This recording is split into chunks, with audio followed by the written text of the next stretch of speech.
पण राज्यातल्या हळद लागवड करण्यासाठी आणि ऊस ज्यांचा वाळत आहे त्या ऊसासाठी एक आनंदाची बातमी, कारण की राज्यामध्ये 15 मे ते 20 मेच्या दरम्यान राज्यात चांगला पावसाळ्यासारखा पाऊस येणार आहे. म्हणून हा अंदाज लक्षात यायचा. म्हणजे पाऊस कसा पडणार आहे, एक एक एक कमी दाबाचा एक कमी दाबाचा पट्टा आहे, त्याचं चक्रीवादळात रूपांतर होईल आणि ते चक्रीवादळ काय होईल, कर्नाटक आणि महाराष्ट्राच्या दोन्ही मदतून जाईल. त्याच्यामुळे काय होईल, महाराष्ट्रामध्ये खूप पावसाळ्यासारखा काही काही ठिकाणी पाणी साचल, काही काही ठिकाणी वड्याला देखील पाणी येईल, असा पाऊस काय होणार आहे जवळपास 14 मे ते 21 मेच्या दरम्यान येणार आहे. म्हणून हा अंदाज सर्व शेतकऱ्यांनी लक्षात घ्यायचा.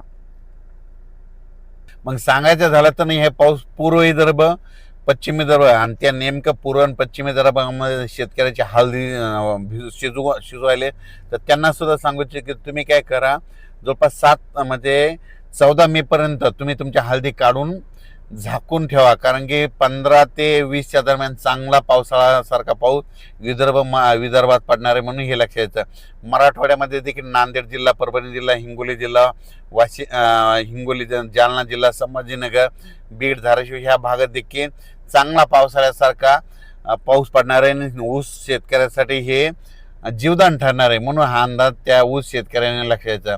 पश्चिम महाराष्ट्रात देखील हे पाऊस खूप पडणार आहे. सातारा, सांगली, सोलापूर, कोल्हापूर, पुणे जिल्ह्याला देखील दिलासा भेटणार आहे.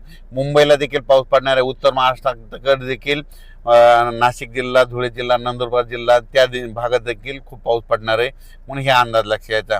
म्हणजे सांगायचं झालं तर 14 मे पासूनच काही भागामध्ये थोडी बदल व्हायला सुरुवात होईल.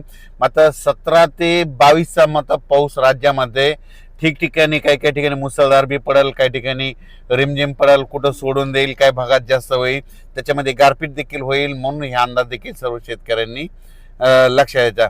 त्याच्यानंतर आता मी इकडे मुख्य तेलंगणाकडे आहे, म्हणून तुम्हाला सांगतो तेलंगणातल्या देखील खूप पाऊस पडणार आहे. म्हणून तेलंगणातल्या शेतकऱ्यांनी अंदाज लक्षात यायचा.